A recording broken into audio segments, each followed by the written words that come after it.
Le problème qui revient en numéro un lorsque je rencontre des nouveaux adoptants de petits chiots, c'est le mordillement. Évidemment, avec leurs petites dents bien aiguisées, ça peut être douloureux pour notre peau qui est relativement sensible. Mais rassurez-vous, le mordillage chez les jeunes chiots n'est généralement pas un problème de comportement. Alors, dans la capsule Billy cette semaine, je vous expliquerai en quoi ce comportement est fonctionnel pour eux et je vous donnerai également des pistes de solutions pour vous aider à passer au travers cette période qui peut parfois être douloureuse.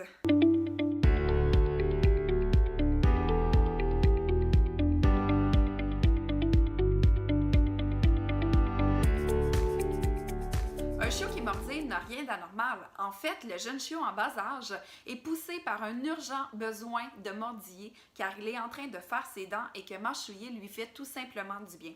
Aussi, pour maximiser le bon développement de son cerveau, le chiot est poussé génétiquement par un besoin d'exploration durant la phase de socialisation.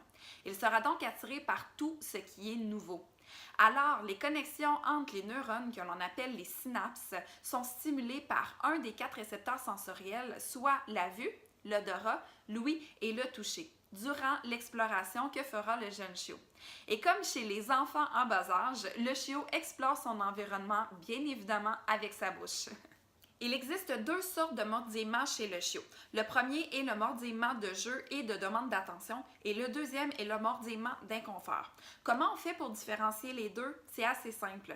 Lorsque le chiot mordille pour du jeu ou pour de l'attention, vous aurez beau le repousser, lui dire non, le chiot va toujours revenir à vous. Alors que pour le mordillement d'inconfort, c'est l'inverse. En fait, si par exemple vous prenez la patte de votre chiot pour faire la taille de griffe, votre chiot est inconfortable, il se met à mordiller votre main et vos doigts. À ce moment-là, si vous lâchez la patte de votre chiot, il est fort probable que votre chiot mette de la distance entre vous et lui. Alors, c'est la grande différence entre les deux, le mordillement de jeu et le mordillement d'inconfort. Le mordillement qui nous intéresse aujourd'hui pour la capsule, c'est le mordillement de jeu et le mordillement de demande d'attention. Alors, je vous donnerai quelques conseils tout au long de la capsule. L'objectif visé avec les quelques conseils que je vous donnerai, c'est d'apprendre à votre chiot l'inhibition de la morsure. En fait, ce qu'on veut lui apprendre, c'est à contrôler la force de sa mâchoire. C'est important de savoir que cet apprentissage est primordial et nécessaire, car si un jour dans sa vie, votre chien viendrait qu'à mordre pour X raison, la blessure risque d'être moins importante si votre chien a déjà appris à contrôler la force de sa mâchoire. Alors, c'est la force de la mâchoire qui nous indiquera comment agir avec le jeune chiot.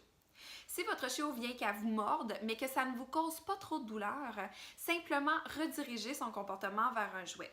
Mais toutefois, si votre chiot vous mord et que ça vous fait mal, ça vous cause des blessures, simplement dire un mot, par exemple le mot « ça suffit » et quittez votre chiot pour environ 30 à 60 secondes. Lorsque vous revenez, simplement ne pas trop lui donner d'attention. S'il revient vers vous à la charge et qu'il vous mordit à nouveau, soyez constant et répétez l'exercice. Si lors de vos déplacements, votre chiot vous mordit les orteils ou qu'il vous mordit les pieds, simplement arrêtez de marcher. Parce que parfois, c'est juste le mouvement qui vient inciter notre chiot à nous mordiller les pieds. Donc, dès que vous aurez l'opportunité, redirigez son comportement vers un jouet.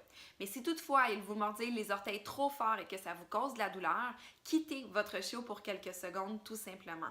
La clé dans les exercices, c'est la constance et la patience. Évidemment, n'agitez pas vos doigts et vos mains près du visage de votre chiot pour l'inciter à jouer avec vous. Encouragez plutôt les jeux sans contact, comme par exemple la recherche de nourriture ou tout simplement de jouer avec ses propres jouets. Si vous voyez votre chiot venir vers vous comme s'il allait vous mordiller, redirigez rapidement son comportement vers un de ses jouets. Offrez à votre chiot beaucoup de jouets de différentes tailles, odeurs, textures, couleurs, afin de connaître ses préférences. Ainsi, vous allez l'inciter à jouer avec ses propres jouets plutôt que de mordiller vos mains. Également, pour aider votre chiot avec la pousse des dents qui peut être parfois douloureuse, vous pouvez par exemple tremper son tog dans du bouillon de poulet ou du bouillon de bœuf non salé, le mettre au congélateur pour la nuit et lui donner le lendemain à l'extérieur. Également, vous pouvez lui préparer quelques petits glaçons avec ses friandises préférées à l'intérieur de l'eau et lui donner comme ça à l'extérieur également. Ou tout simplement de lui donner tous ses repas dans des cognes congelés afin de l'inciter à mastiquer beaucoup dans une journée. Il est important de ne jamais punir physiquement votre chiot qui vous mordille. Non seulement la punition physique n'apprend pas quel est le bon comportement à adopter, mais elle pourrait également engendrer de la peur chez votre chiot qui pourrait devenir agressif et vous mordre pour se défendre de cette agression. Également, la punition n'apprend pas à votre chiot à avoir la gueule douce et que sa mâchoire peut infliger des blessures. Pour finir, la punition physique brise le lien de confiance entre vous et votre nouveau compagnon et ne crée pas de belles relations. Rappelez-vous, votre chiot est né avec un besoin d'explorer son environnement et il est né également avec ce besoin instinctif de toujours mettre sa gueule sur quelque chose. La clé du succès, c'est d'être patient, constant et de bien gérer votre environnement. On a écrit un article complet sur le sujet sur notre blog, sur notre site internet. Je vous mettrai le lien dans les commentaires.